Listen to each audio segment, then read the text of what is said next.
Round 5 of the ARR Crabe Scottish Rally Championship, the McDonald and Munro Speyside stages, and it produced one of the keenest battles of the year so far, this one over its 8 stages.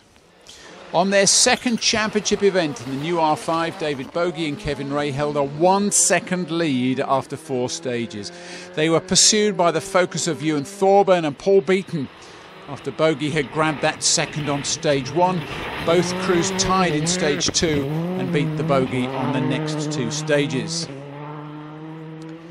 Behind the top 2, Jock Armstrong and Mike Faulkner were once again locked in battle for third. Jock had taken the early initiative on stage 1 after Faulkner's handbrake lever came off in his hand. A quick fix with duct tape, and the 2 crews swapped times over the next 3 stages, Armstrong holding an 8-second advantage by the halfway point. Now getting the hang of the Evo 9, Bruce McCombie and Michael Coates held 5th at the halfway point, their only issue being the exhaust falling off on stage 2. They had to keep a wary eye for Donnie McDonald and Andrew Faulkner, who were only 5 seconds back on a charge after they had dropped time with and off on stage 1. In Class 2 it was the battle of the Blue Novas. Scott Macbeth held a fragile 2-second lead from Angus Laurie after 4 stages, Angus having really upped his pace on the last 2 rounds. Third in class, although a long way back, was the MGZR of Lindsay Henderson after points leader Derek Connell's engine expired and reigning champion Scott Sloan had slid off the road. Charles Blair and Mark Roberts held a 6-second lead in Class 3 at the halfway point. They were being hunted down by Ian Haining in his reshelled Nova after a slow start had allowed the 205 to pull out a gap. Adrian Stewart and Tom Hind were having yet another good run to hold third in the class, building on their good Scottish rally result. Greg and Chris McKnight held the Class 4 lead after 4 stages. A slow start had left them trailing the courser of Alistair Graham and Laura Stewart. Unfortunately, the courser's clutch had begun to slip, and their focus changed from winning the class to just surviving to the end of the event. Kieran Renton held third at this stage, still adapting to the extra power from his Fiesta's R200 kit, and having Dave Robson back in the co-driver's seat. Duncan MacDonald held a convincing Class 5 lead after a trouble-free morning. More importantly for him, he was winning the battle to be the top Sky driver. David Cameron was second at this stage, struggling with the brakes on his Escort, which kept jamming on. Stephen Smith was the only Class 6 competitor having a steady run despite a few electrical niggles. Callum Atkinson had former driver David Wilson in the hot seat for the first time. Clearly it was going well as they held a convincing lead in Class 7. Jake Anderson was second at this stage, Jake panicking at one point when he felt the car lose power. It took his co-driver to point out that it was the rev limiter in 5th gear he was hitting and not a mechanical drama. When it comes to drama, Graham Chernerville is the master. And off in stage 2 had damaged the radiator and dropped him to 3rd in class. With the car overheating, he was in preservation mode in a bid just to get to the finish. On his first rally since the 2013 Speyside, Callum Mackenzie was the only surviving Class 8 driver and was holding 12th overall and leading the 2-wheel drive brigade after 4 stages. Robert Harkness and Mike Curry were easily leading Class 9, their nearest challengers already over 9 minutes back.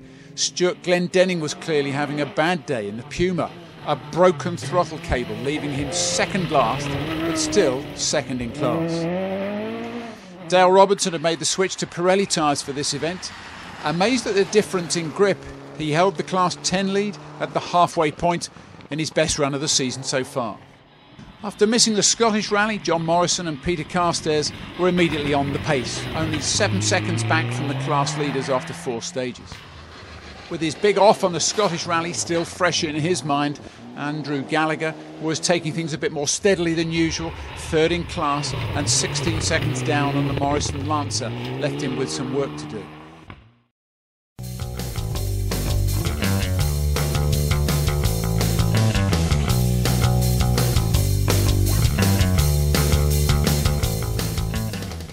On to the second half of the day and Class 2. Lindsay Henderson maintaining her steady pace to take 3rd. This result being enough for her to be crowned Scottish Ladies Rally Champion 2014. Angus Laurie and George Myatt pushed hard all day to snatch second in class at the finish. A loose exhaust proved to be the distraction on the last stage, and they finished just 3 seconds back from a delighted Scott Macbeth. Despite a slow puncture on stage 7, he'd withstood the pressure and moved himself into the class points lead. After Ian Haining lost a wheel on stage 6, Blair Brown moved up to take third in class 3, happy to have kept the car right way up this time out. Adrian Stewart and Tom Hine took their second podium in a row, another good run for Adrian as his pace improves. 21 seconds up came Charles Blair.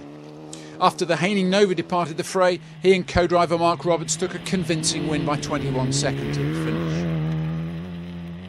Kieran Renton and Dave Robson took third in class 4 at the finish. Their good pace all day left them only 20 seconds down on the class winners. Despite their clutch problems, Alistair Graham and Laura Stewart fought hard throughout the second half of the event to finish only 2 seconds back from the escort of Greg and Chris McKnight.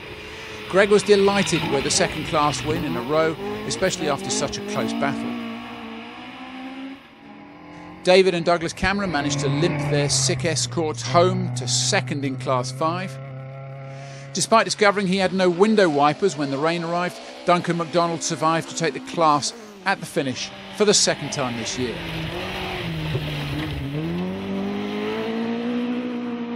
Stephen Smith survived to take Class 6 honours. Ian Much took third in Class 7 despite a couple of visits to the scenery. Jake Anderson maintained his 100% finishing record this season to take second in the class. After the Chernobyl Civic finally expired, Callum Atkinson and David Wilson cruised to the class win, despite breaking a drive shaft on the final stage and crossing the finish line in reverse. Stuart Glendenning persevered with his Puma to take second in Class 9 and take only his second finish of the season.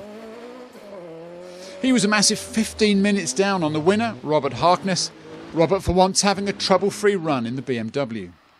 Andrew Gallagher and Neil Ewing put in a late charge in Class 10 to close to within 6 seconds of second place. Unfortunately for them, they ran out of stage miles in their bid to catch John Morrison and Peter Carstairs. Back on the gravel, after a few more tarmac rallies, Morrison hadn't shown any signs of rust, as he finished only 10 seconds down on class winner Dale Robertson. The change to Pirelli tyres clearly suited the Duns driver, as he took his first class win of the year. In the overall battle, Bruce McCombie and Michael Coots took 5th overall in their Evo, repelling a late charge from Barry Groundwater. Mike Faulkner and Pete Foy took 4th overall and lost out in their big battle for 3rd by only 7 seconds. Mike feeling that the car probably wouldn't have gone much quicker in its current spec. 3rd once again and top non-WRC car was just about what Jock Armstrong wanted from this event. Jock also feeling he was at his limit throughout the day as he battled with the Faulkner Evo. And so to the top 2. Thorburn and Beaton grabbed a second back on stage 5 and then 3 and stage 6 to take the lead. Unfortunately, disaster struck on 7 with a puncture, dropping the Focus to 11 seconds off the lead. Another 2 seconds were lost on the final stage to leave them in 2nd overall at the finish. Bogey and Ray kept everything under control to take a 6th Speyside win after being pushed all the way by the Focus. This time, Lady Luck was on their side and they arrived at the Elgin finish with a 13-second winning margin.